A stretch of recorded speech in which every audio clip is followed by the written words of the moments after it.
Hello everyone, কেমন আছো তোমরা? আশা করি ভালো আছো। তো দেখো উঠে পড়লাম সকাল সকাল। এখন কিন্তু একদম সকাল নেই, এখন বাজে ৮টা ১০। তো দেখো এখানে চারিদিকে অনেক দোকানপাট এখন আছে, আরও বসবে, যেহেতু কালকের বসেনি।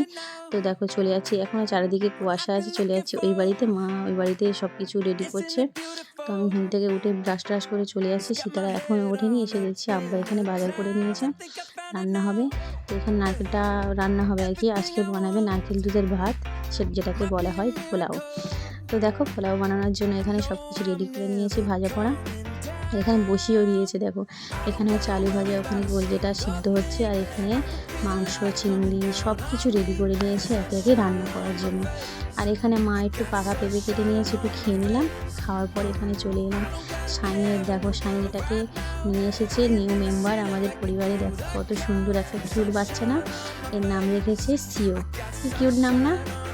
তো তারপর ওর সঙ্গে একটু খেলা করার পরে চলে এলাম রান্নার দিকে। এখানে হবে চিকেন কষা, আর এখানে মোষের মাংসটা কষা হয়ে এসছে, একটু বাকি আছে। আর এখানে চিকেনটা কষা হবে, আর চিকেন কষাটা আমি করছি কারণ মা একটু অন্য কাজ করছে। তো দেখো এখানে মাছটা ভালো করে ধুয়ে বাছা হয়ে গেছে, মাছটা হবে, চিংড়ি হবে, অনেক কিছু হবে। আর এই চিংড়ি মাছটা রান্না হবে একদম ঝাল ঝাল করে, কষা কষা করে রান্না হবে। তো এটা আমি একে একে দেখো তেলের মধ্যে নুন হলুদ মাখিয়ে ছেড়ে দিচ্ছি।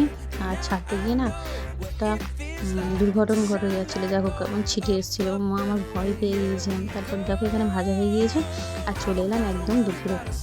দেখো এখানে ভাত অলরেডি খেয়েও নিয়েছে, তারপর আমি তো ভুলেই গেছি ভিডিও করতে, তারপর আবার ভিডিও করছি। দেখো এখানে রয়েছে পোলাও, কলিজা ভাজা, ডাল, অনেক কিছু করেছে, চিকেন। দেখো সব প্রায় শেষ, লাস্টেই ভিডিও করেছি।